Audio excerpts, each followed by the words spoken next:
What is going on, everybody? We are back with another Shop Sideline Scoop. We got my guy BigStupid here. We're gonna cover everything in the NFL today. How you doing, Brian? What's going on, man?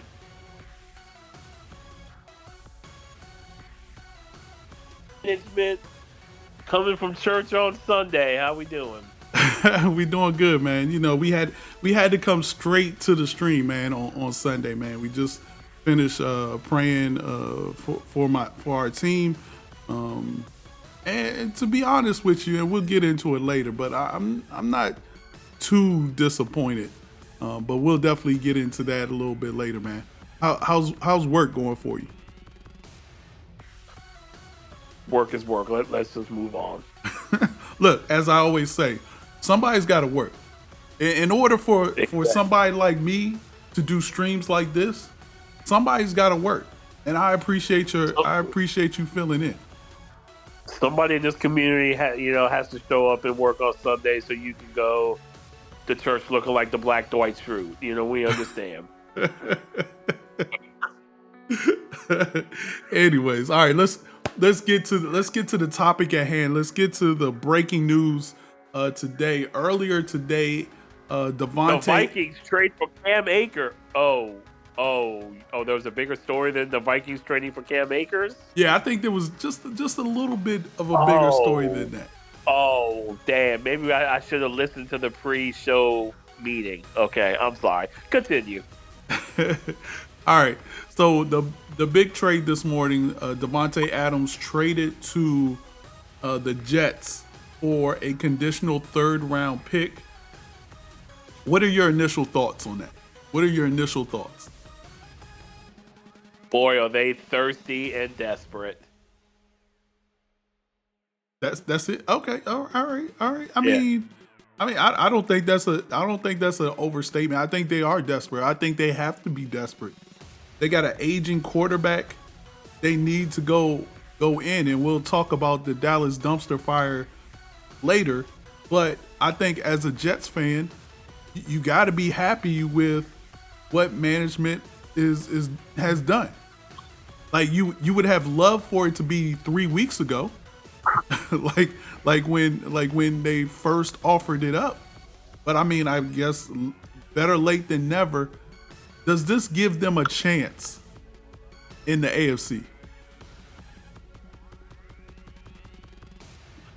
I mean, people like you who is their their second favorite team, and all the slurpers at ESPN, I'm sure they're already getting ready to get on this hype train, and he's gonna vault this offense into scoring 40 points a game, and it's gonna turn the clock back on Aaron Rodgers' career. And yes, this will help one of their deficiencies, which is a consistent other wide receiver to go with this offense. But last time I checked, Adams still can't block, and Aaron Rodgers is getting destroyed back there. And that defense that everybody wants to say is top two best ever. Yeah, I don't know what's missing. Maybe it's Hassan Reddick, but this defense has not looked anywhere close to the way it looked last year. And I think part of the reason why the people were so high on the Jets is, like we talked about in the offseason, all you had to do was just plug Aaron Rodgers into this team with that Jets defense from last year, and they're going to win 10, 11 games. Well, this defense ain't that defense from last year. So now how much more does Aaron Rodgers have to make up for?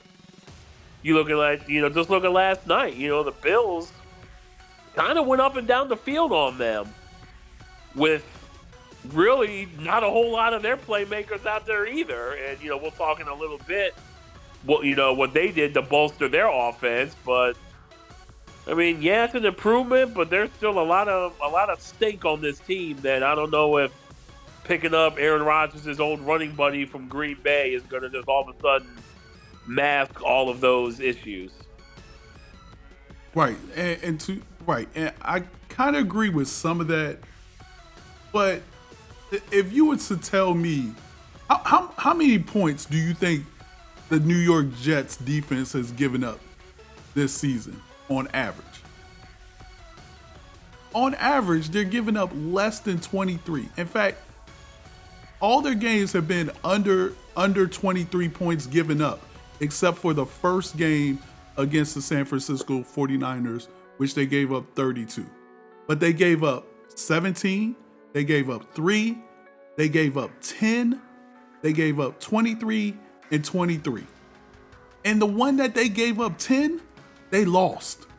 So we're not going to sit here and say, oh, this defense is not good. Yeah, but how about you say who those teams were against? The Patriots, trash. The Broncos, trash. The Titans, trash.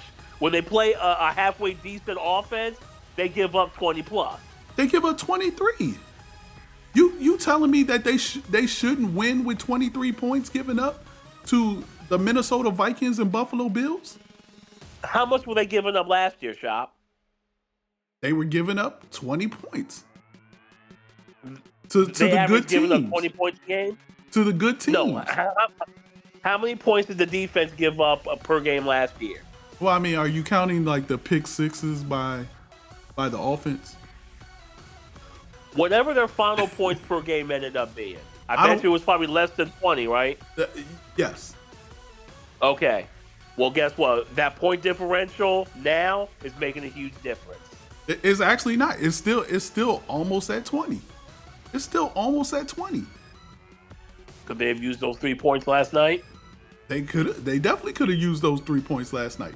They could have used those 3 points or the 6 points that the kicker missed. They could have used the 6 points that the kicker missed. All I'm saying is that Aaron Rodgers and that defense are the least of the Jets' issues right now. Their issues are one up front on both sides of the ball. They can't stop the run effectively, and they can't keep Aaron Rodgers off his backside offensively. Those are the two issues that the Jets have. And you're right. Does DeVante Adams cure those two issues? No. But what it could do is offer some more wiggle room and allow other receivers to get open more. Having that connection with Aaron Rodgers being able to... How many times have we saw in Green Bay where Aaron Rodgers just looks at DeVante Adams and just hikes the ball and throws? And that was not the play. All the time.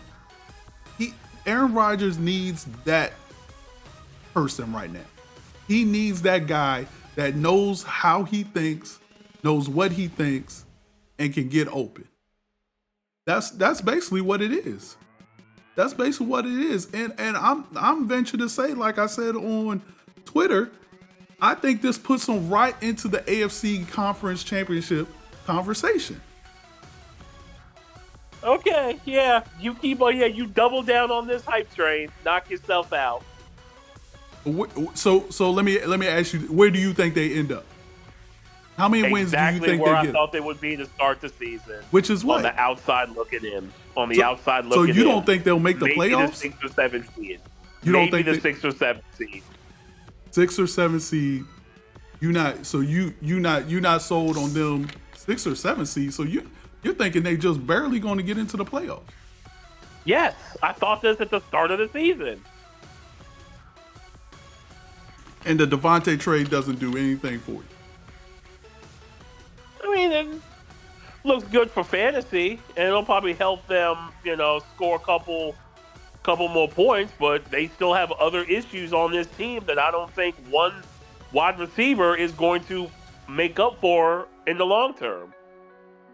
There are still at least 3 or 4 other teams in this conference that I think are significantly better than them. Okay. And they have to make up ground now. Yeah. It's like, again, say what you want, but they win yesterday. They're in first place in the AFC East, which is crazy. So, yes, they have to make up ground, but it's not like they 4 games behind or something, 3 games behind. They just gotta win some games. They gotta go on a streak. They got a favorable schedule coming up. But as we know, this is the NFL. Anything can happen. So say what you want about easy teams. Some of those teams might not be so easy later on in the season. We'll see. Some of those good teams may be bad later on in the season. We'll see. I think it's an interesting situation. Again, I think if you're a Jets fan, you're loving this. You're loving that the owner or GM has said, you know what, let's go get DeVante. I mean, I don't think they had any other choice unless they wanted to say, you know what, this is it. We're hanging it up. We're not going to be competitive the rest of the season. Because obviously the guys that they have can't get it done. Mike Williams is still dropping balls, still getting hurt. Garrett Wilson dropped a couple of balls in the end zone. Like, it's just unfortunate. So we're gonna say him getting crushed by 3 people was him dropping the ball, huh? Okay. Did he have the ball in his hands? Did he not have? Okay. I can't wait to see when DeVante Adams drops the ball. What the excuse is going to be then? No, it's going to be he dropped the ball. It's going to be he dropped the ball. You're firmly on the Jets bandwagon. We have established that, so we know what side of the street you're on. Yes, AFC Championship game is hilarious, but hey, good for you. It's hilarious, but I think it can be done. I think it can be done. On the other side, the Bills counteract and say, "Oh, you want to go get a receiver? We're gonna go get a receiver," as they traded for Amari Cooper. Does this help the Bills that much? First of all, which trade is more impactful?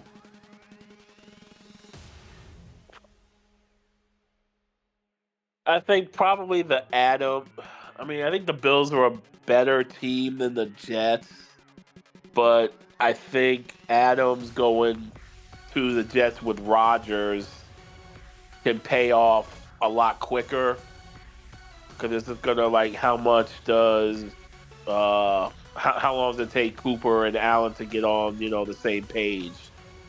And I think they've slowly kind of, whether it was out of necessity or just a change of philosophy, they've kind of settled into it looks like more of a balanced running team, even though Josh Allen is still doing some of the running. But they handed the ball. I think they probably had almost close to 20 carries yesterday, and that was without James Cook. So they showed that they don't mind running the ball. Yeah, I thought the trade for Amari Cooper was, I don't know, maybe I won't say, maybe they overreacted.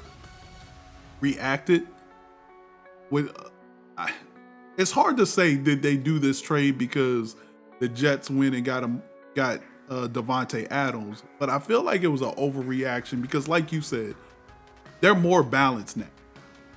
They're more balanced. Ray Davis, I don't even know who the hell he is, but that man ran roughshod last night. Yeah, they were always going to eventually add another wide receiver, and I think after they saw just how inconsistent Shakir and Keon Coleman have been, Cooper wasn't making a whole lot of money, because they don't have a whole lot of cap room. So it was an upgrade without giving up too much, not too much money. And at worst, you could put Cooper in there, who's a professional wide receiver who can beat man coverage, which hopefully will then free up, Keon Coleman underneath Shakir deep, the tight ends, the running backs, check down, so on and so on. No, it's real easy to, the Jets made this trade. The Jets could have made this trade, like you said, anytime in the last 3 weeks. Right. And they should And have. I still don't think it would. I don't think it would have been, as a. It's just ironic and funny that it was just these two teams played yesterday, and then they turn around and both make two trades like this today. I'm guessing is the Bills probably checked in on Adams too, and they said part of the things that the Raiders wanted is they wanted a second round pick, and they didn't want to retain any money from Adams. So I guess the Jets were able to do that, while the Bills, like I said, the Bills just couldn't absorb 10, 11 plus $million on the salary cap at this point. So that's why they pivoted to Amari Cooper, because he's only making like less than $1 million for the rest of the year. Yeah, the Buffalo Bills are sending a 3rd round pick in 2025 and a 7th round pick in 2026 to the Browns in exchange for Cooper and a 6th round pick in 2025. So, yeah, I like the Bills. Here's the thing. I feel like maybe Amari Cooper can be maybe that bridge gap for Keon Coleman as well. Teach him some things. I know they got another veteran wide receiver in there in Curtis Samuel, but Curtis Samuel is not the same wide receiver as Amari Cooper. So I just feel like maybe that was another kind of plus thing that they could use for Amari Cooper for, but I don't think it makes him that much better. I always think adding a veteran wide receiver definitely makes you a little bit better, but not that much better where I feel like, oh, this adds at least 1 or 2 more wins to this team. No, it's still Josh Allen's team. So is this because you don't think Amari Cooper is that good? Because you now have the Jets with DeVante Adams in the AFC Championship game. No, I it's not that I don't think Amari Cooper is that good. I just don't think he makes that much of an impact. Because I don't think Josh Allen is going to single him out and say, let me go to Amari Cooper all the time. Like Amari Cooper is a good wide receiver. He's a good wide receiver. I just don't think he makes that much of an impact, especially on a team that I think is going to be more balanced going forward. Or if he got traded back to Dallas or here to the Commanders, do you think it's the same impact no matter where he goes? No. So that's the thing. I think if you trade him back to Dallas, I think that's a bigger impact because they passed the ball. Or maybe Pittsburgh. A whole they're lot. Looking for a wide receiver. Okay. Maybe Pittsburgh again because they need a big time wide receiver. A big body wide receiver down there. So I think it's certain places that I think Cooper could have went and made a bigger impact. I just think with Buffalo, they're still going to try to be more balanced. I don't know because they again. So who's out? Is Curtis Samuel's out now? I think he's like the gadget guy, so he's not going to be totally out. That means Shakir and Keon Coleman are going to be splitting reps, or is it Cooper who's going to be splitting reps with them two? I don't know. I don't know how it's going to work. This is why I just don't think it's that much of an impact. Like if you say he goes to Dallas, he's going to be the number 2, no doubt. Number 2, going to be on the field all the time. Going to be lined up outside, letting CeeDee Lamb go in the slot, go in motion, and do his thing. I don't know if that is what they're gonna do with Amari Cooper in Buffalo. That's just my opinion.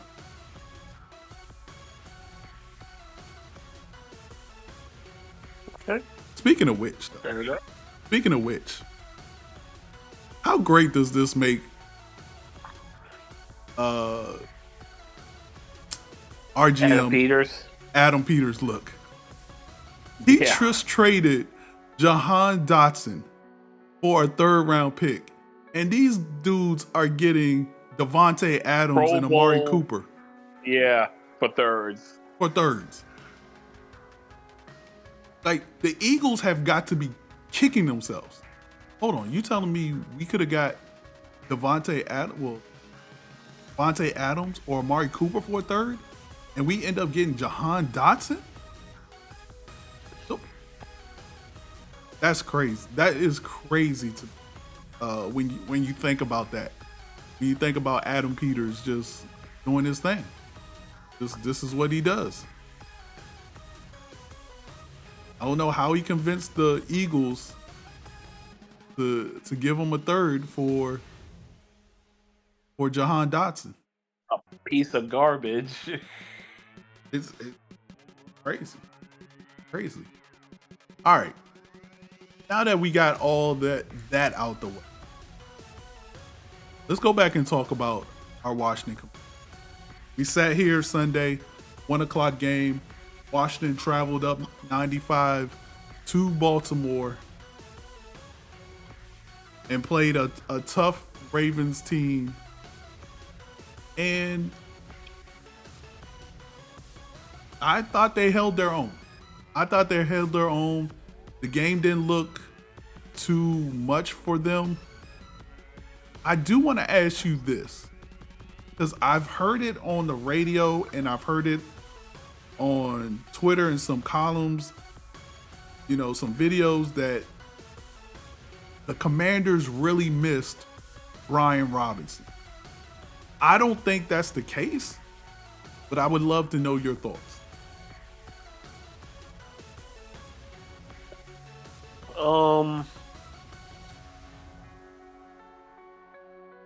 I guess maybe in theory, maybe they could have played a little bit more ball control and tried to limit, the amount of time the Ravens had the ball. But I mean, you still put up 23, and it's not like Jane Daniels got killed back there. I mean, he took a couple hits, but when you're going to drop back 35 times a game, you're gonna take some shots, and I don't think the offense probably wasn't as good as it, has looked as good as it has in the previous games. But at the same time, I mean, again, I don't think the offense is the reason why we lost that game. The Ravens, when they're running hot like they are, and they put it all together, and they keep Derrick Henry involved, they're going to be a hard team to beat. And we went into their stadium and went toe-to-toe with them and looked like we belonged. And coming from where we've been the last 20, 25 years, that was nice to see. Yeah, that was definitely nice to see. Look, we gave up 3 sacks. I think what hurt us was our third down efficiency. We were 33%, they were 60%. I think that difference really was probably the difference in the game, because it allowed them to control more clock. Again, 36 minutes to 23 minutes. But also, and maybe that's where people are saying Rob was missed. He was missed getting those 4 yards first or second down that gave you manageable third downs. Because I want to say this is the first time that I felt, man, they were in some 3rd and 10s and 3rd and 8s more than they had been the previous games. What's your thought on that? Yeah, but that could have also have been, maybe because there's a penalty here and there. I know the drive before the Ravens scored their first touchdown, when they went 95 yards down the field, that was like a third. It was a 3rd down play, and he threw it to Zacharias, and he dropped it. the pass was right there. He just dropped it. So that extends that drive. That converts a third down, and now we're in field goal range with a chance to score. There was another time where I think Noah Brown fell off the line of scrimmage. So yeah. I think some of the third downs might have been a little bit shorter, but I think later on in the game, I think is when they faced a lot more of the third and longs because they were stuck in having the pass mode only because they were trying to come back once they got down 2 scores. But I mean, I don't know. That's kind of looking back. Maybe they have Robinson, they don't throw as much, and maybe one of those touchdowns from Terry doesn't count, and it's a completely different thing that way. I do like the fact that we didn't, even though since we didn't have Robinson, we got to see that he isn't just a creation of a gimmicky offense like RG3 was. Yeah. He stood in the pocket and made plays in the pocket. Another thing that, the Ravens did a really good job of not letting him just break the pocket so easily to where he could get 10, 11, 12 yards down the field just running the ball. He had to work for the little bit of stuff that he did end up getting. Yeah, he was 6 carries for 22 yards, which was his lowest output of the season. I thought the Ravens, like you said, did a great job of containing him. Even when he got outside the pocket, it was somebody on his tail every time. I will also note that could be just because the Ravens have a lot of speed in their defense, the defensive ends and linebackers. So we'll see if that's something that other teams are going to look to copy and try to implement moving forward, or if this was just it's just the Ravens, like we talked about during the game, like our linebackers are just, they have no east-west speed. It's north, really our whole defense. It's north-south. Yeah. And I think the Ravens have the capability of doing both. And I think you saw that with how they limited Jaden to, like you said, 6 carries for 24 yards, 22 yards? Yeah. Yep. So, I mean, it's nice to hang your hat on. Hey, look, maybe, Brian Robinson would have made a difference, but you know what else would have made a difference? Having a better secondary. We'll get to that secondary in a second. But yeah, look, I think it also goes to note that the Ravens are number 1 in rush defense too. So it's not like this defense was giving up a whole bunch of rushing yards and then all of a sudden just played at a Pro Bowl level against us. Right. Exactly. I think also it goes to note that when you have a dynamic quarterback on the other side, kind of know how to bottle those type of quarterbacks up. Yeah. Because you practice against that every day. And you can't tell me they don't practice against design runs, option plays. Like, when you practice against that because your quarterback is that, then when you face a quarterback that has similar traits and does similar things, then it's easy for you to be like, okay, this is what we need to do. We do this in practice all the time.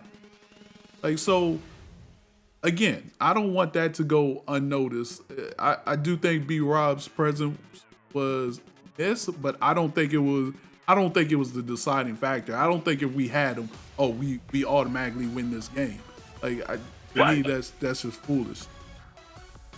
What I will say is that despite all of that, despite us losing, and I know there are no moral victories, but we didn't have not one 3-and-out against the Ravens.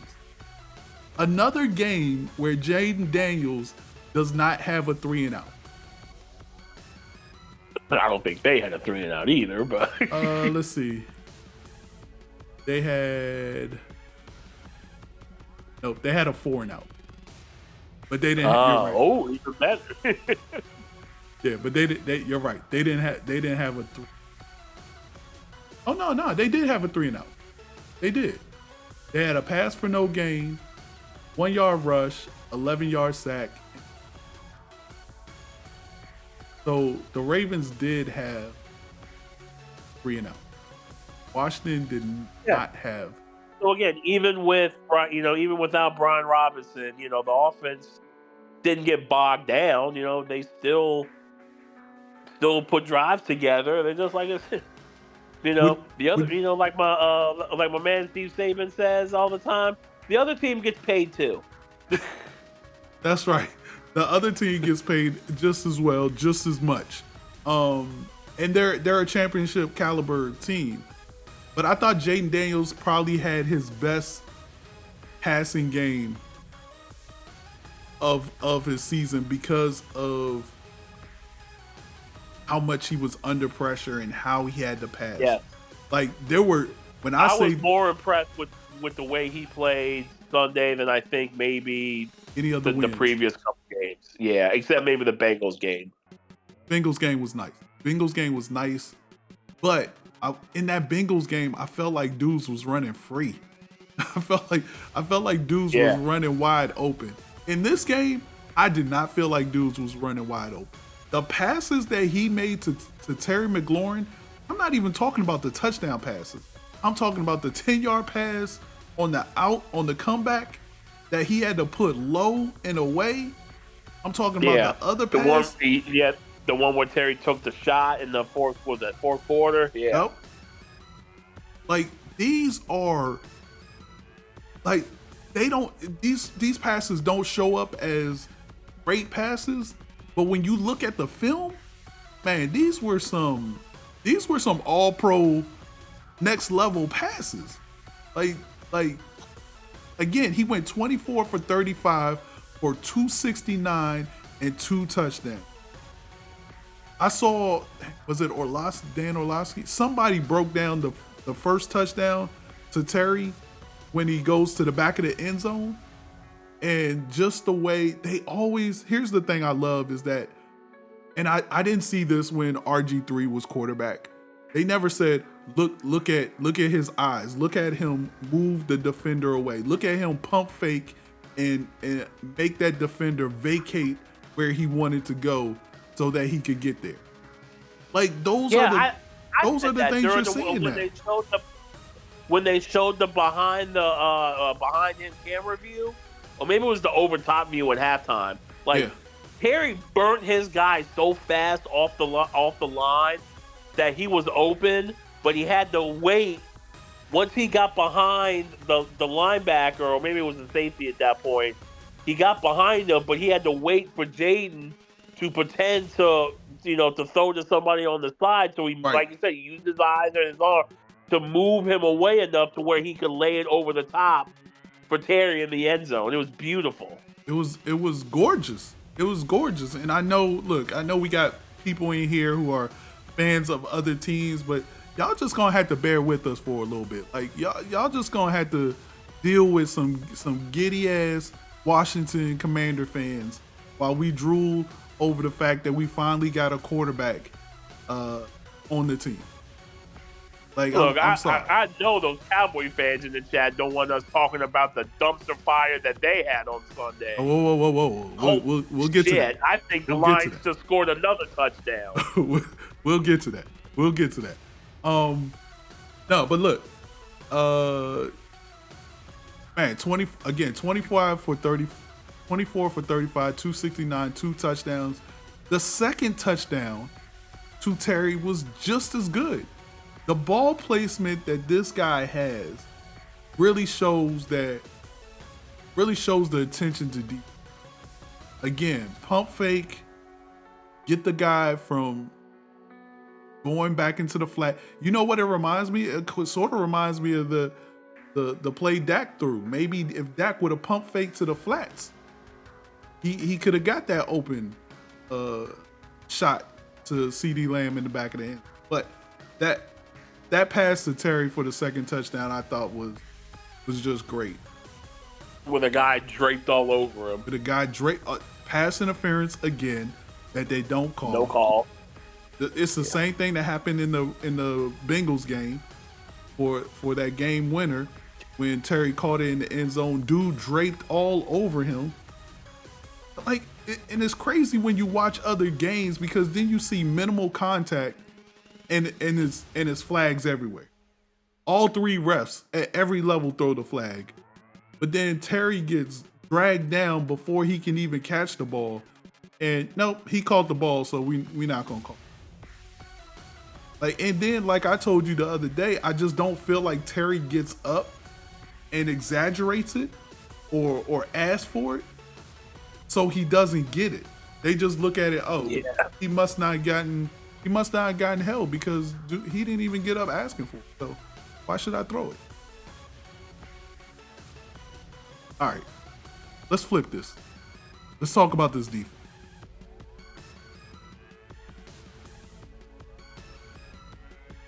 If you look at Benjamin St. Jude, you would think he would be a typical, very, good corner. He has the length, the height, the size. But man, he gets called everything. He gets called for everything. Some people say that he just uses his hands way too much. Maybe that's something that the Joe Witt can work with him on. But man, our secondary. And the crazy thing is I don't even blame our secondary as much as because like they did this on TV where they showed in that first half, we definitely was gearing up to stop Derrick Henry. Like we were putting all resources to stop Derrick Henry. And we actually did a pretty good job in it. But our corners got burnt so bad that they had to back up in the second half, and Derrick Henry just ran roughshod because of it. Go ahead. No, like again, we talked about it during the sidecast. They're just, we wanted, I said I wanted to see. I think I said it after the game. Like, we said, they played well against Arizona and Cleveland. They didn't play well against, the Bengals or the Bucks. So you wanted to see where, like, what side of the line are they ultimately going to fall on? And I think after the Ravens game, we kind of have an idea. Against, bottom tier offenses, they should be able to do okay. But if you line them up against a professional offense that has weapons, that knows how to call plays, they're going to struggle. And what they need to do is, like, you can struggle in one aspect of the defense, but you can't not get to the quarterback, you can't miss tackles, and you can't cover anybody. You can't not do any of those three. So if our secondary is not going to be able to cover people for very long, then you got to scheme up ways to get to the quarterback. And like you say 4 or 5 times a game, how are we continually blitzing more people than the other team can block, and yet we never get a free rusher? So if your defense is going to struggle to cover people and you're going to give up yards, I could live with that. But then you got to be able to force turnovers. And we had our first interception since 2023, a year and a half ago. That's horrendous. Yeah, it was pretty bad. It was pretty bad. It's pretty bad that we went that whole stretch without an interception. But you're right. I guess here's what I do like about what happened.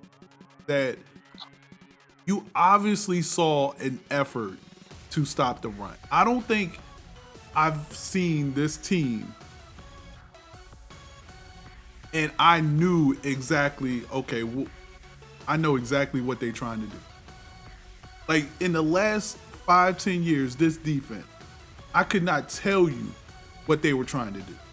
But on Sunday, I could tell you, they trying to stop Derrick Henry. They are not going to let Derrick Henry get loose. Now, the downside is that their defensive backs got just handled by Zay Flowers. I think Zay Flowers might have had 80 yards, 90 yards, maybe even 100 yards receiving in that first half. Yeah. Like, and it was all dig routes. It was St. Juice or Saren Still just playing outside leverage. But again, you can see it. You can see that they had a plan. The plan didn't work, but at least you could see that they had a plan. They were playing outside leverage, and they were letting the wide receivers go inside every time. And they were bottling up the run with Lamar and Derrick Henry in that first. You can see it. The problem is like you pointed out, our defensive backs are the worst unit on this defense. It's the worst unit. But like a lot of people said, I'd rather they pass all over us than run. Because at least now you're relying on Lamar Jackson's accuracy, which is why we got that first interception, right? It was a little bit behind him. It popped out. Saren still got it. With Derrick Henry, all he needs is a hole. He gonna create the rest. So, right. But I kind of get it. Like you rather get passed on instead of run on. Getting ran on just demoralized. But you know, it is what it is. Like I said, at least I felt like they had a plan. In the second half, they switched up that plan and tried to help the DBs a little bit more. But then that just allowed Derrick Henry to get a bunch of yards in the second half, and he ended up with 132 yards and 2 touchdowns with a 5.5 yard average. 24 carries. This had to be the most that he had too. Damned if you don't. Yeah, exactly. You damned if you do, damned if you don't. I don't think Derrick Henry has gotten 25 carries at all this season. But he got 24 Sunday. And I think it was just because of, one, I actually think our offense dictated that as well. Knowing that, oh man, this is going to be tough to defend. Let's ball control this as much as we can. And then a lot of it was, oh, they helping out on the DBs now, so let's just give Derrick Henry the ball, have him run. So, all in all, what is your takeaway from this game? As long as we have James Daniels, he gives us a chance to win every week. I like it. And we need more playmakers. So here's why I continuously to say cautiously optimistic, right? It's great that we're winning games, but we know the talent level on this team is nowhere near where it needs to be. The previous regime has given us a bunch of rotten eggs. We had to get rid of those eggs. We had to bring in some, we had to band-aid a lot of units, especially on defense. And you're right, we need playmakers. We need playmakers on defense. We need playmakers on offense. But man, it just feels good having that one piece that we've always missed. That we're just like, hey, okay, we got this. We got this piece. This was the most important piece. Remember, you can't win in this league if you don't have a quarterback. I don't care what you Not say. anything meaningful. Yeah. And consistent. You can win some win a regular game season here games. and there. You can win a playoff game here and there. But, yeah, days of Trent Dilfer, that shit's over. It's over. You cannot win without a competent, high IQ quarterback in this league. And unless your defense is like the 85 Bears, and you're forcing turnovers and your defense is getting touchdowns like the 05 Ravens, like that's the only way you can have a mediocre quarterback and still win in this. Other than that, you need a top-notch quarterback in this league. And we finally found it. How many times have we had weapons on the outside and playmakers on defense, but no quarterback? It's frustrating. It's frustrating. At least with the quarterback, I feel, especially with this team, I feel like we're going to be in every game. There's not a team that we can't compete.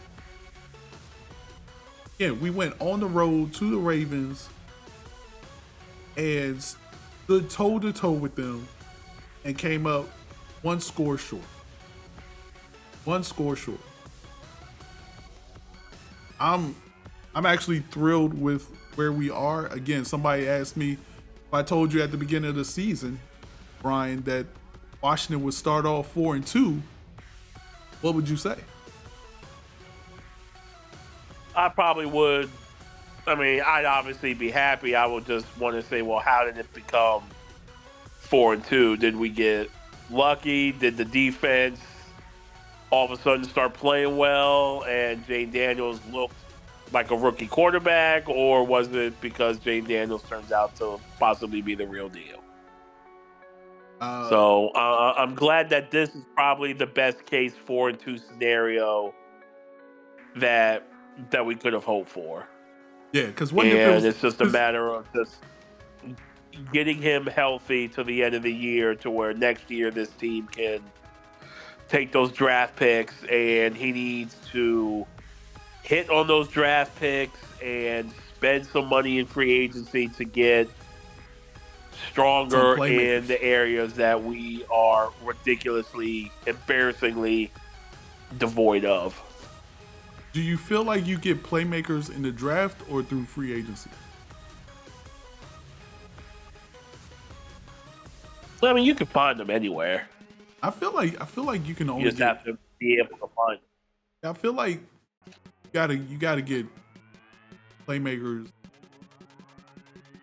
free agency. I like what you said there, because just imagine if this defense was good and Jaden Daniels was bad quarterback, but still ended up 4. Like, I feel like our thoughts and our enthusiasm would be different. Do you agree? It would be a lot lower because, like you said, figuring out the quarterback is the most important thing in football. If you have a quarterback that you truly believe in, you have a chance to win. That's why they get paid. That's why these teams will bend over backwards to give $200 and now $80+ million contract extensions to guys off the hope that they can be that guy. Regardless of whether or not they've shown that they can be or not. Looking at you, Trevor Lawrence. Looking at you potentially to a tongue layer. Looking at you, Dak Prescott. And if they don't turn their shit around, looking at you, Jalen Hurts. And always looking at you, Kirk Cousins. Hey. Kirk Cousins should not be catching strays out here. Let's not. Don't bring Kirk Cousins I just had to make sure I evened out the color scheme there, so I didn't get called a racist or Hawaiianist or whatever. Fair enough. All right. This Sunday at halftime, the Washington Commanders organization will be finally, I don't even understand how this is finally, retiring number 28, Darryl Green. How much of if you had to put a percentage on it, how much of your excitement is around this organization than the play on the field?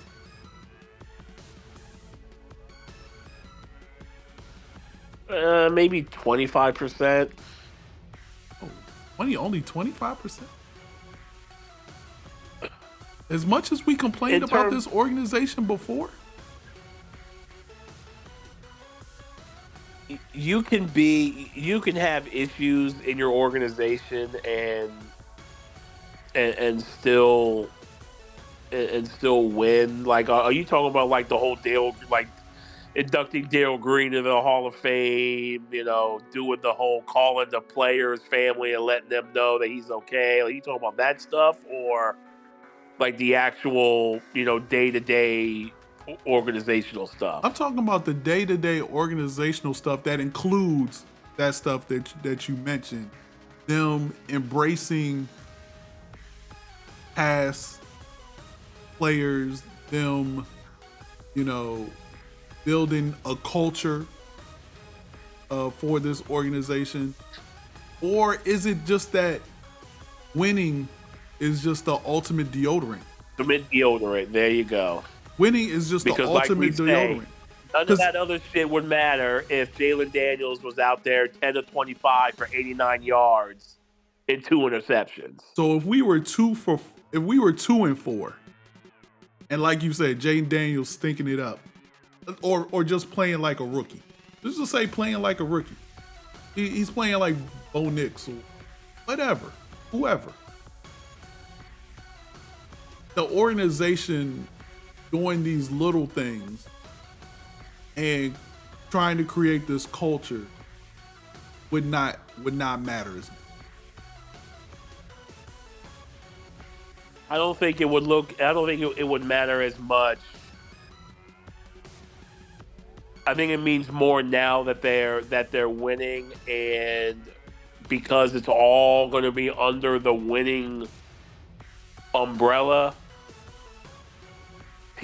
people are going to look more at it, and that's just another thing that they can point at to be happy about, as opposed to, well, if the play on the field was mediocre or they were struggling, then I don't think it gets reached out farther into the other stuff where it's like, man, Jane Daniels looks phenomenal, and oh yeah, hey look, by the way, they're inducting Darrell Green into the Hall of Fame and retiring his number, and Adam Peters called Chiduka Okoye and to let his uncle know that he's going to be okay, and he wasn't injured too painfully, and so the winning on the field starts and it just spreads throughout the entire organization and the fan base. And it makes it a lot better and a lot easier and a lot nicer to see all that stuff. Yeah, I have a somewhat similar. I think you only hear about this stuff because we're winning, right? You don't hear about fans complaining about the stadium, complaining about how bad it is getting out of the stadium and getting home. Like, do I think that stuff is fixed? No. It's not. But you don't hear about it because everybody's talking about how good this team is. I think also what it does is, and I don't know how much the organization plays a part in this, but I have yet to see a home game where I see more of the other team jerseys in the stands. Now, maybe we just haven't played those teams yet. Again, barring, teams like Dallas, Pittsburgh, whose fans travel well. Like, we were seeing... There was probably a bunch of Giant fans there. I would be willing to bet. Okay. But see, to me, that's just the proximity thing. I guess it's the same thing with Pittsburgh. I don't know. We'll see Sunday how many Carolina Panthers fans are up in that building. Yeah, because again, when I went to that Miami game, I ain't never seen that many Dolphin fans. I didn't even know there were that many Dolphin fans. That many Dolphin fans, exactly. Like it was ridiculous. It was ridiculous. But we'll see. But I think winning on the field again excites the fan base. The fan base comes out because there's actually a winning product on the field. They don't sell the tickets. You know, they're like, no, we want to go to these games now because we feel like we're witnessing, you know, the birth of this up and coming rookie and this up and coming team. And then I just think when the fans come out, now it's up to the organization to do their part. They got to make the home, you know, feel the, you know, home crowd feel like they're at home. They got to do certain stuff, you know. And I think one of the things is that one of the things I can see clearly without even having gone to a game is the embracing of older Washington legends. I never saw that with the previous regime. The way that I see it because the now. old legends didn't want to have anything to do with the piece of garbage owner. And that may be true. I mean, you know, just being not Daniel Snyder makes it easier for these guys to wanna come back to the organization.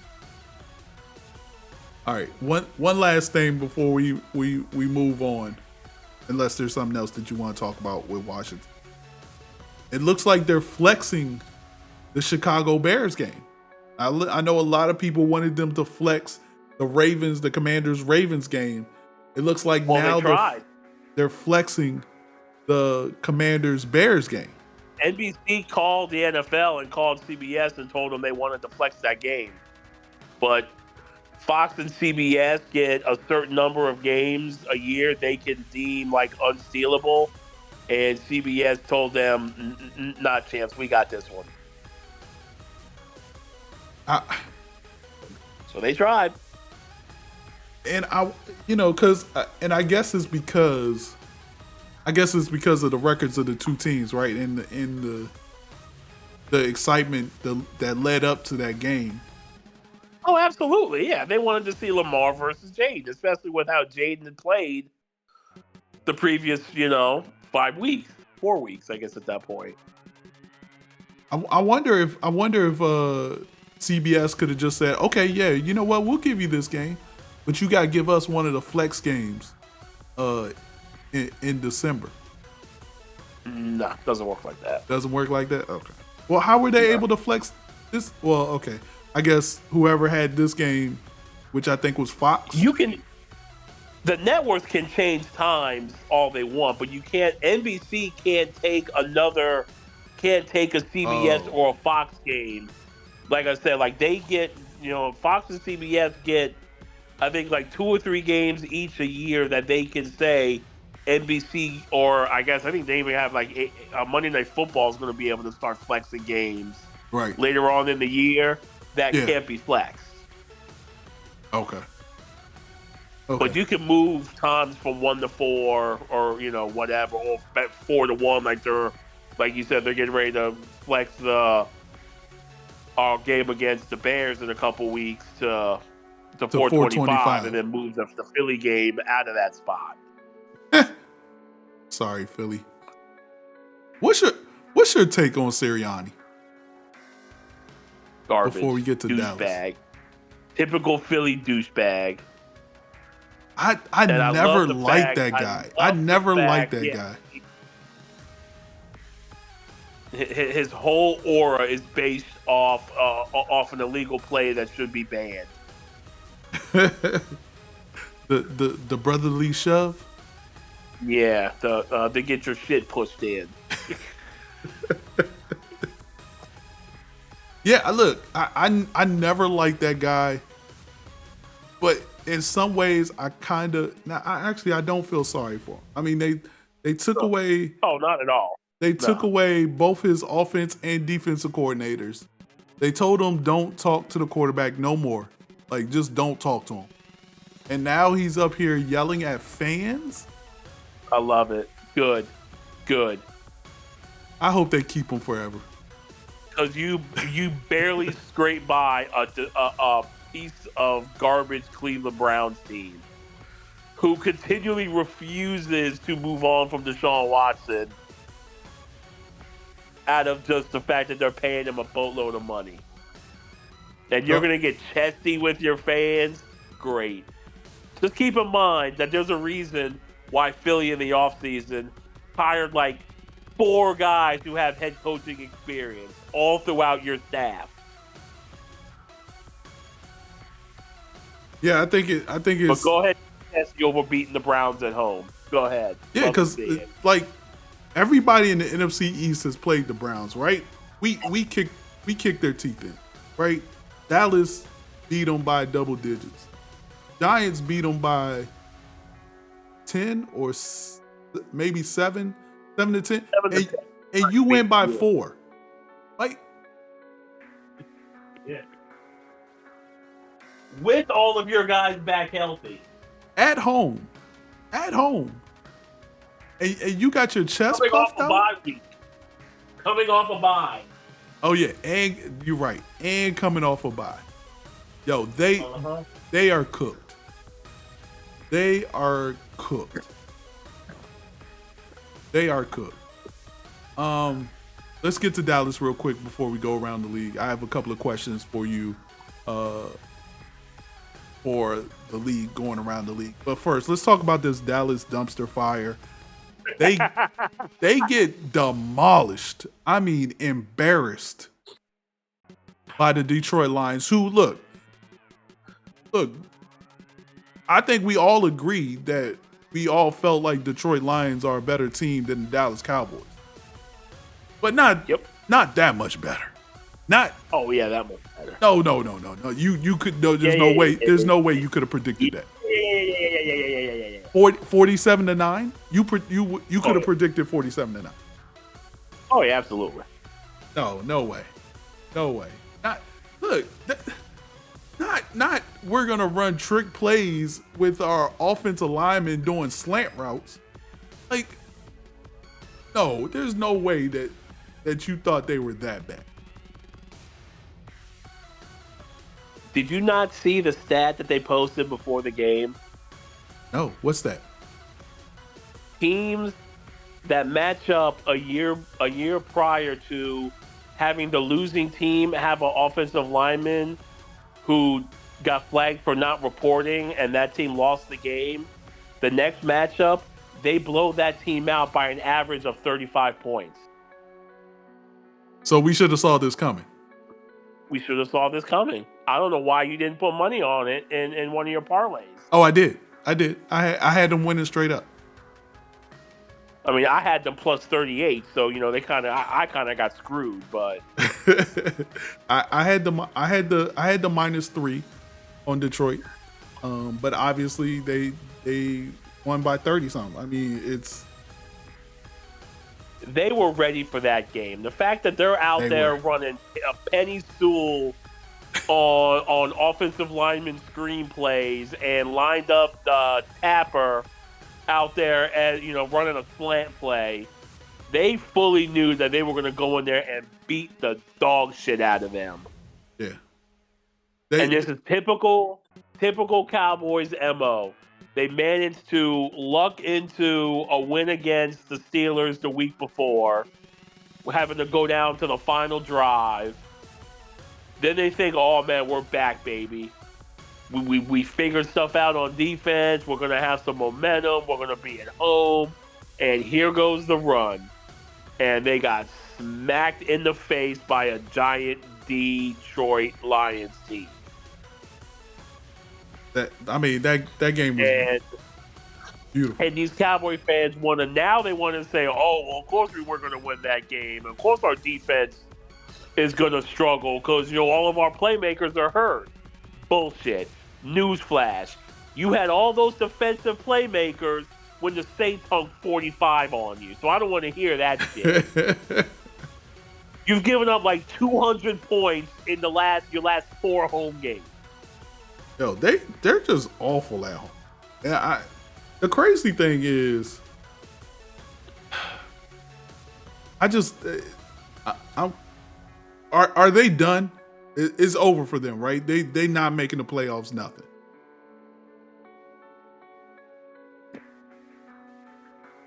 I mean, the league will probably do something to keep them in games. But the league won't do nothing. I need that entire coaching staff to sign extensions this week. Yes. I need Jerry Jones to double down. Double down. This whole Mike coaching Zimmer, staff. 4-year extension. Mike McCarthy, 4-year extension. Yep. Yes. Sign them all. Sign them. I kind of want their defensive back coach, though. I want him to come over to Washington. Really? Yeah. I want him to come over to Washington. Were you just on Twitter on Sunday clowning Trevon Diggs? But that's a personal thing. That's a player problem. That's a player. This man I wish I had access to all 32 or whatever. Films or whatever. Yeah. I would go to every play and point out and circle Trevon Diggs on every defensive play and watch him just go when the ball's coming his way. He just olays. He lets him go by, or he's another overrated bum that they have. He waits for somebody else to tackle him. He never jumps on a pile. He never jumps after a ball. He never tackles. Like, oh my. The only time he's anywhere near anybody is unless it's a tip ball and he's trying to make an interception to make himself look good.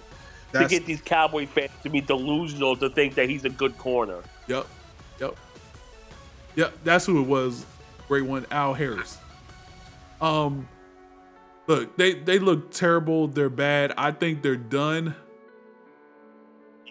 With that said, who do they play next week? Who do y'all play next week, Great One? Oh, y'all on they have a bye week. Oof. God. Just imagine getting your butt whipped and now you gotta wait 2 weeks to play again. That's gotta be brutal. Brutal. To have to wait 2 weeks before you can get the sting off that butt. I guess it's probably gonna take 2 weeks. The only bad thing about that game was Aiden Hutchinson. Oh, if you're a football fan, that hurt you. Like, that hurt me watching that.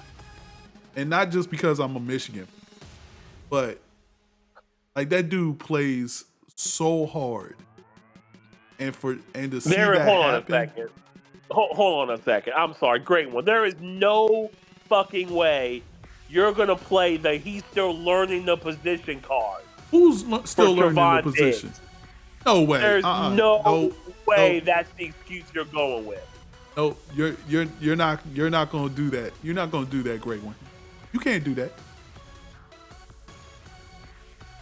You can't sit up here and say this man Trevon Diggs is still learning the position. He's been playing that position his whole life. You think he never played in high school? He never played in college? He just walked into the pros and been like, "Oh, I'm a DB." Who do you think he is, Travis Hunter? But yeah, getting back to Hutchinson, it's unfortunate just to see it as a player having to see that kind of an injury. Then you just extrapolate it out to what it means. Like that's a blow to that team, and they're probably going to have to go out and look for somebody to help fill that void. Yeah. I like he was the engine on that defense that made everything else kind of move. Is I would love for them to get somebody like a Max Crosby. Yeah, you saw that push and like, hey, come on home, Max. Come on home, Max. I love Max Crosby. But see, to me, Aiden Hutchinson and Max Crosby, they have similar DNA. The engine is always going. Like, so I think that would be the perfect fit. I've heard them say something about maybe getting Garrett from Cleveland. I don't know if that's the perfect fit. But how bad do you feel? Do we have any Pittsburgh Steelers fans?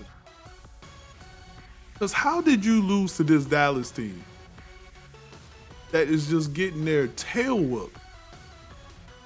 Like, I would feel bad. They struggle offensively too. I guess that's what it is. It wasn't really a defensive thing. It was, we struggle to put points on the board as well, Pittsburgh. Even though they put 32 on the Raiders this past week on the road. That just tells you what the Raiders are. That's why they should just let Max Crosby go. Speaking of the Steelers, there's no chance they put Russell Wilson as quarterback, right? I mean, they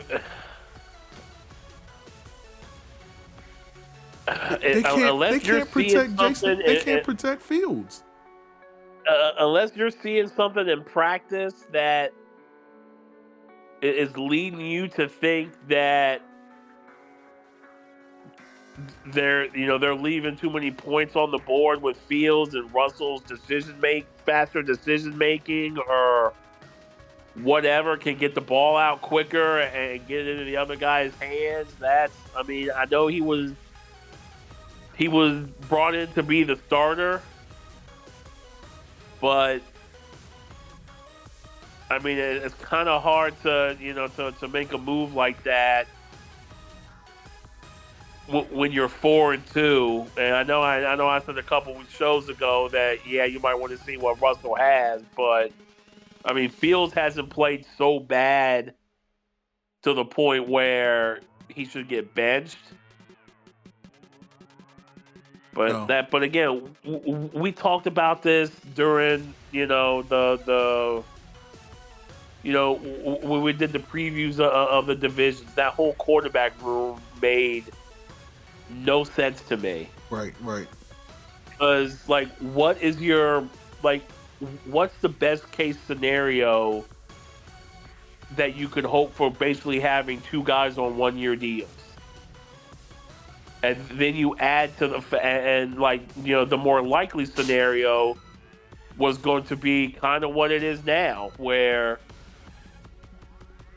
Russell got hurt. They put in Fields. Fields hasn't done great, but he hasn't done bad either. So now you just stick with Fields and hope he gets better. And then now you've got Russell Wilson, who was supposed to be the starter, just sitting there.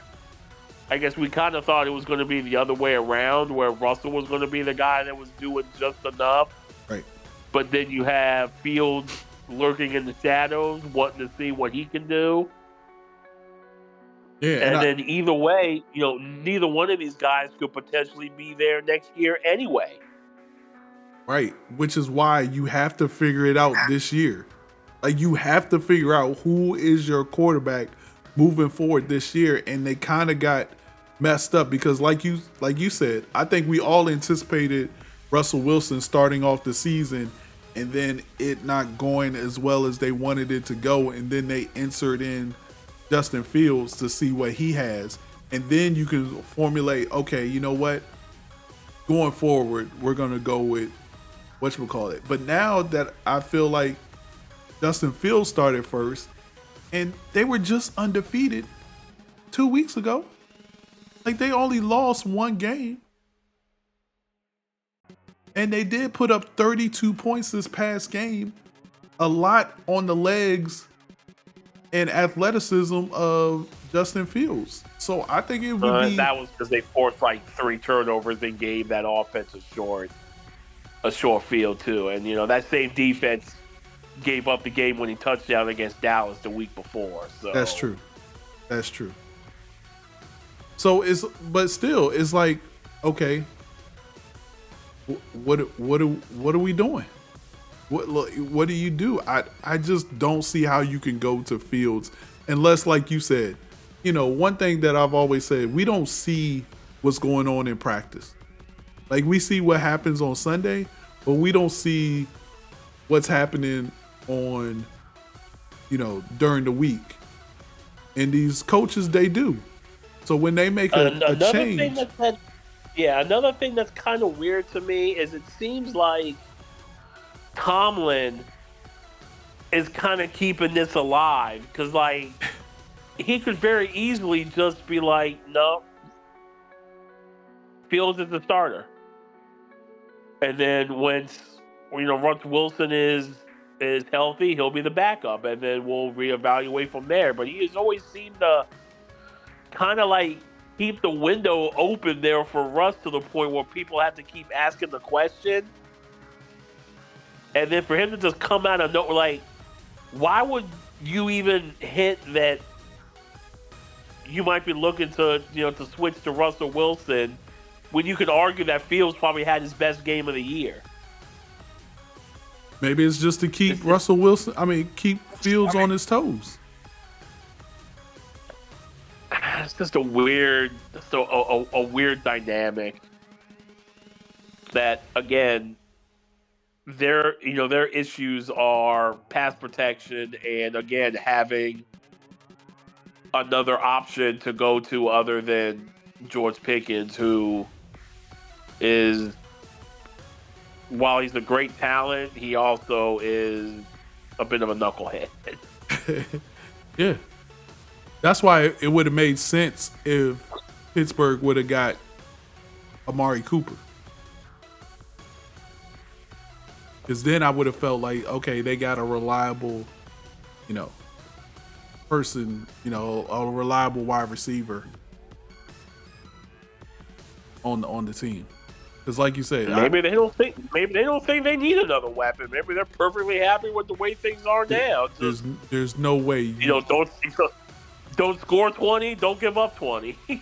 There's no way you think they have everything they need on that offense.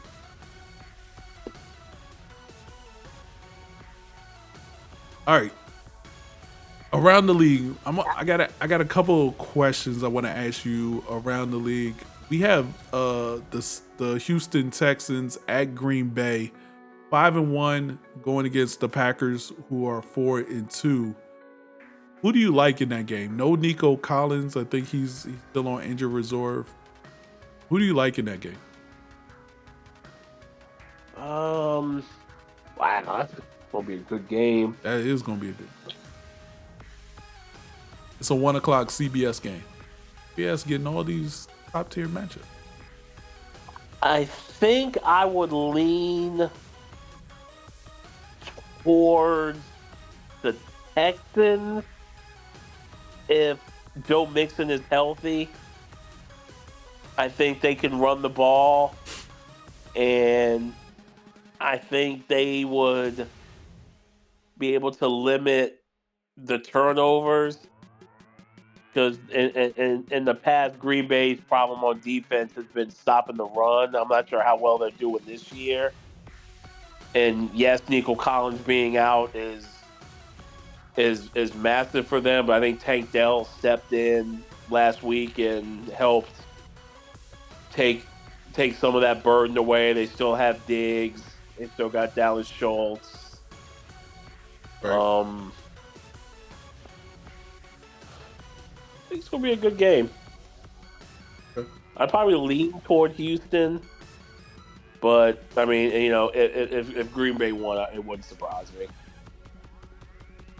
All right, another 1:00. I think is going to be another good game. We got the 4-1 Lions at the 5-0 undefeated Vikings. Ooh. Who do you like in that one? Well, before the injury, I probably would have taken Detroit, but I think it depends on if Aaron Jones plays. I think I'd probably lean toward Minnesota. Minnesota looking tough, man. Their offense looks good. Their defense looks good. Like I was saying something about their defense. Go ahead.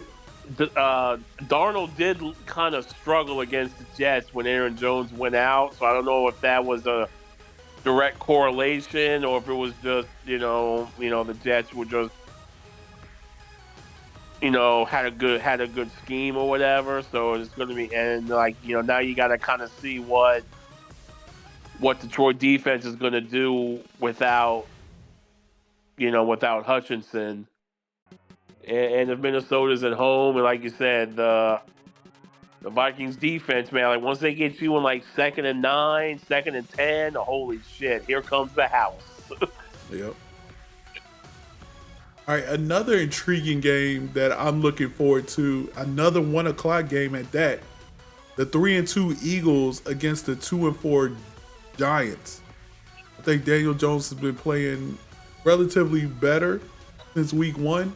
That defense, I think that defense has been pretty good these last few weeks. Underrated. You said they're overrated? I don't think they've given up 21 points yet this year. Huh? What'd you say? I think I saw stats saying that the defense itself hasn't given up, more than 22 points. There you go. I hope they whip the living tar out of the Eagles. I hope they whoop the Eagles. I think if Neighbors plays, I think they have a good chance to win that game. I don't even feel like Neighbors has to play. I think they have a good mix of run and pass on their offense, but I just like Dexter Lawrence has been a monster. I just like their defense. All right, a couple of other good games. We got the 5-0 Chiefs against the 49ers. At 49ers. Do you think Chiefs suffered their first loss of the season?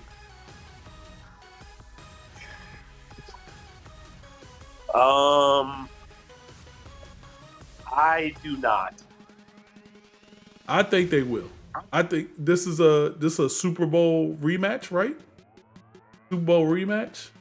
I think Correct. The 49ers come in ready to go. I think Shanahan is gonna have them boys ready to go.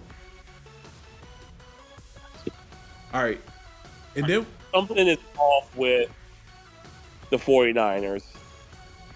Whether it's just no McCaffrey, right, or the Super Bowl loss hangover, but like they're losing games that last year they would win. Like there's no reason why they lost that Arizona game.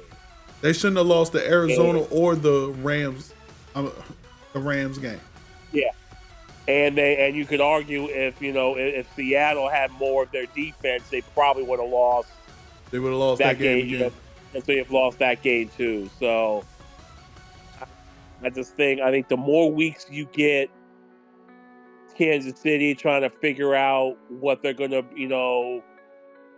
do offensively without Rasheed Rice, and still no Pacheco. I know it came a couple weeks ago, but can we get a shout out to Juju Smith-Schuster, who we all laughed at and thought was done, walked into that matchup and put up 100+ yards. So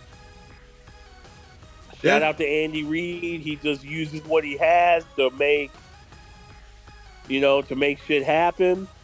And I think, I think they're going to keep. I think they win that matchup. I think it'll be a good game, a close game. But I think just San Francisco right now, that they just make that one mistake that is like, oh my god, like you think they're doing good, and then Purdy gets a ball tipped that ends up in an interception, and that ends up being the difference in the game. Caden's Elite said the Chiefs are coming off a bye, which is okay. I forgot they were on a bye last week. That to me that makes a difference. And Andy Reid has a crazy good record coming off the bye. Crazy good record. I think he might be undefeated after a bye. I know in Philly for a long time, that was the one stat they said, oh, Eagles coming off a bye, yeah, that's a win. Go ahead and chalk it up. So that might change my mind a little. Now I'm leaning towards the Chiefs. Telling me that Andy Reid was on a bye. He's got 2 weeks to prepare for this 49ers team that has some injuries. All right. Hold on real quick before you go. I would just like to, this is the weekly Fire Gus Bradley segment of the show. Once again, you almost let a bum-ass Tennessee team with Will Levis at quarterback beat you by making absurd defensive calls and getting gashed in the run game, including giving up a touchdown on a 3rd and 16 draw for 25 yards. Do the right thing. Fire Gus Bradley. Fire Gus Bradley. Can we get it trending on Twitter? Hashtag Fire Gus Bradley. Thank you very much. Continue, Shop. Hold on. What? First, why do you want to fire Gus Bradley? He needs to be fired. Just like Jack Del Rio needed to be fired, he needs to be fired. His defensive system is out of date. It is old and it is not working, and he is squandering talent that the Colts defense has that is helping cost them games. Can we, especially against inferior offenses like the Tennessee Titans? Can we also have a fired Doug Peterson? I don't care if you want to start that. That's fine. But I have been staffed with getting the fire Gus Bradley agenda out into the ether. Okay. Also, I got to say this too before we move on. I am with you now. Last week we talked about this, or I think it was last week. But I am with you. I am tired of seeing Ron Rivera on TV. I am sick and tired of seeing this man on TV. Why is this man on TV? Because people want to talk to him. Why? I don't know. Oh my! I'm so sick of seeing this man on TV. I'm just like, why is he talking football? Did y'all not see what he did the last 3 years at Washington? Yeah, told you. Like, I'm surprised he's not there just with his arms crossed. All right. Anyways, Monday night game. We got a double hitter on Monday night game. First, what is your opinion on double hitters on Monday night? You like them? Don't like them? I like them when they did it the way they did it in the like 4 or 5 years ago, where they had the one game like at 7, and then they would do like a West Coast game. Right. Like, I like it spaced out a little bit more. Both at the same time. Part of me likes it because you can just flip back and forth, but at the same time, like, you want to have undivided attention, I would think, on each game. What I don't like is this whole bullshit.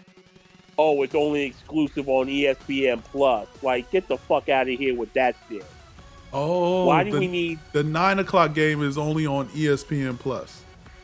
Yeah, why do we need 58 different networks being able to broadcast NFL? Well, I know why, because the NFL is a bunch of money hungry, throw their own grandmother under the bus for $1 type of company. But goddamn,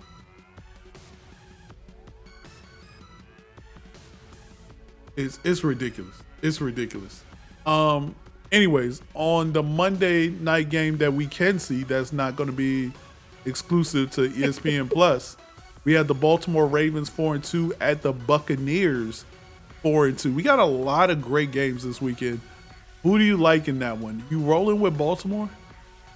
Yeah, there's a lot of games this week that's gonna be crippling for for people making pick'ems this week. Oh yeah, definitely. Yeah, I need more. I need more definitive matchups. I need more 5-1s versus 1-5.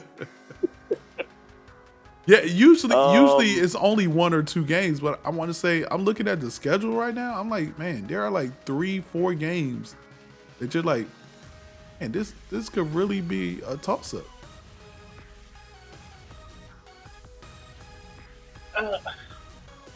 I'd probably lean toward the Ravens, but it just seems like the Bucks are this team where, like, if you think they're gonna roll like they did against the Saints, or who's the other team they lost to early in the year, where everybody thought they were just gonna dog walk somebody. I can't remember who it was. I'm pulling it up now. They lost to Was it the Giants? the Broncos. That's what it was. Yeah. So they lost to the Broncos and the Falcons. Dog walk somebody, they end up playing horribly, and then when you think they're going to get smoked, they end up winning the game, like against Philly. Yeah, the interesting thing is that they were home. They were home against Denver. Yeah, coming off of a big win, I think, against Atlanta, right? No, coming off a big win against Detroit. Okay, there we go. Yeah, they were coming off a big win against Detroit. I think they beat Detroit 20-16. It was a close so when game. you don't think they're going to win, they win, and when you think they're going to roll, they lose. Yeah. So we all thought, oh, Denver Broncos at home, rookie quarterback. Oh yeah, absolute destruction. Yeah, look to the moon. Yeah, messed up my 15. Confidence points pick. Yeah, messed up my 15-point confidence. I needed that points. Out here fighting for my life. Yeah, trying to get out this basement. So they got the Ravens. Man, they got a brute. They got the Ravens this week. Next week they got the Falcons. Then they got the Chiefs. Then they got the 49ers. Oh my God. Hey, congratulations on making that playoff spot last year. Here's the thing. They needed this 4-2 start. They needed the 4-2 start. Because it's not going to get easier for them. Because they could literally be 4-4 afterwards. Hell, they could be 4-7. 4-7, yeah, you're right. And only a half game behind in the division. So yeah. That's all I have. Got anything? No, I got my Gus Bradley shit off. I think I'm good. What do you think Washington's gonna do against Carolina? I mean, they other than win, blow them the fuck out. You got to blow them out at home. Yeah, you got to leave no doubt. Yeah, you got to be mad that you lost. The good thing is, I'm hearing it in the locker room. Like when they talk to the players, they're like, "Yo, we can't take any team as good as we may have played. Like we still lost that game. There's still things we need to work on. Like, and we got a Carolina team that's coming in here, and we got to win this game. Like, yeah. Like so, the one thing I want the offense to get back on track. I want the offense. I want the defense to look like they've tried to at least make some kind of adjustments. And yeah, I want to win. I want this thrown up by the third quarter. Yeah, I want this to be another low anxiety Browns, Arizona Cardinals. Sidecast. Yep. Yeah, Cleveland Browns, Arizona Cardinals. With like 10 minutes left in the fourth quarter. And we got our feet up. Talking to the assistant cowboy. He was talking to the assistant PR guy the whole fourth quarter. I don't know what they were talking about, but there were some jokes that went back and forth. They were laughing. Yeah, I need another one of those games. I can sidecast and put my feet up, not yelling, not worrying about, oh man, are we going to be able to make a stop? We need to stop. Yeah. Well, luckily with the 4:05 start, you'll be able to get home from church. Yes. Relax and actually take, change your clothes before the sidecast starts. Yeah, we'll see. We'll see. All right, well, that is going to do it for today, October 15th. Top Sideline School with Big Stupid. Appreciate everybody watching. If you are watching this on the YouTube channel, make sure you stick that like button. Subscribe to the channel. We'll have more sports stuff for you. Appreciate it, Big Stupid. Always a pleasure, Shop. See you. Hope to see you next week. See you next week. Definitely. All right. Y'all take care. Be blessed.